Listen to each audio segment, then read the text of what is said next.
Hi everyone, and welcome back to Vet Image Lab.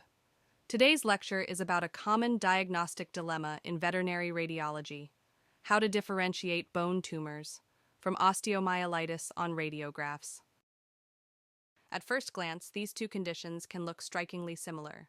Both may present with lameness, bone lysis, and periosteal reaction, but the consequences of misdiagnosis are serious. In this lecture, we'll break down the key imaging features step by step. Let's start by talking about the types of bone tumors briefly. The vast majority, about 85%, are osteosarcomas. This is the most aggressive and clinically important primary bone tumor in dogs. Other malignant tumors include chondrosarcoma, fibrosarcoma, and hemangiosarcoma. You may also see plasma cell tumors or multiple myeloma involving the bone, but those are hematopoietic in origin. Benign tumors like osteoma or bone cysts are rare and often incidental. Osteomyelitis is an inflammatory condition of bone caused by infection. The route of infection varies by age and context. In young dogs, hematogenous spread is more common, usually affecting the metaphysis due to vascular anatomy. In adult animals, most cases are secondary to open fractures, surgical contamination, or local extension from wounds or soft tissue infection. Most cases of osteomyelitis are bacterial. However, fungal osteomyelitis should be considered in endemic regions. One key risk factor is the presence of orthopedic implants. These can lead to biofilm-associated infections, which are particularly resistant to antibiotic therapy and often require surgical revision or implant removal. Radiographically, differentiating bone tumors from osteomyelitis requires a systematic approach. You should assess the number of lesions, the location, and the distribution. Then determine the type of bone change, whether you see lysis, proliferation, or both. Next, evaluate the surrounding soft tissues. Finally, don't forget to check for joint involvement. Let's go through each of these step by step. Let's talk about the evaluation of lesion number. When the lesion affects a single bone, we call it as monostotic. If many bones are affected, we can describe it as polyostotic. Monostotic lesions are more typical of primary bone tumors, while polyostotic involvement should raise concern for hematogenous infection, fungal disease, or metastatic or multicentric disease. Second, the location. Identify which bone is affected and whether the lesion is in the appendicular skeleton or axial skeleton. This matters because certain diseases have strong site predilections. The appendicular skeleton includes the humerus, radius and ulna, femur, and tibia.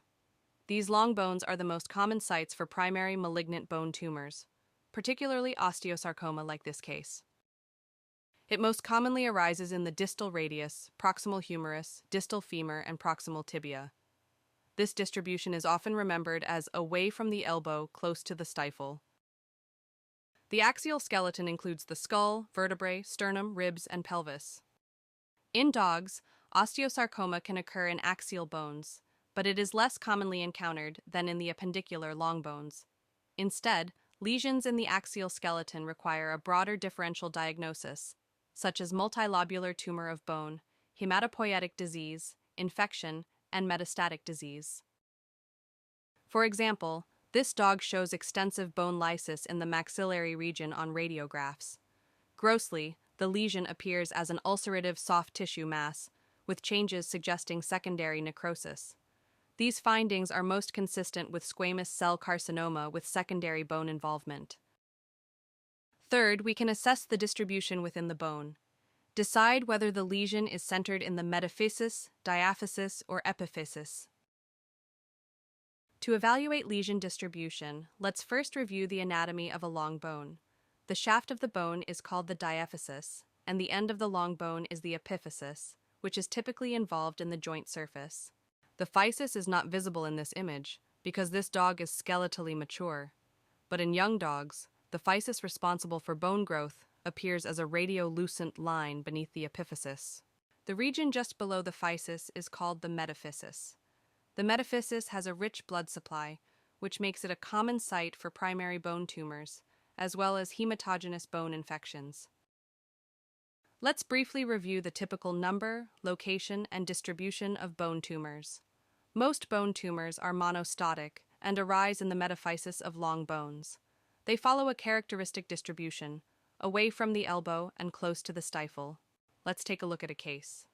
This is a 15-year-old mixed-breed female dog with a monostotic lesion centered in the proximal humerus. It shows an aggressive metaphyseal lesion, typical of a primary bone tumor such as osteosarcoma. In contrast, osteomyelitis can be either monostotic or polyostotic, depending on the route of infection. In young animals, hematogenous spread often leads to polyostotic involvement, typically at the metaphysis. In adults, post-traumatic or post-surgical infections are more often monostotic, occurring near implants or wounds. This concludes part 1 of this lecture, where we focused on lesion number, location, and distribution to help differentiate bone tumors from osteomyelitis. In part 2, we'll continue this discussion by looking more closely at bone changes, periosteal reaction, soft tissue findings, and joint involvement, and how these features further refine your differential diagnosis. To get the most out of this topic, I recommend watching part 2 right after this lecture. Thank you for watching. If you found this lecture helpful, please subscribe, like, and turn on notifications so you don't miss future videos from Vet Image Lab. See you in part 2 right now.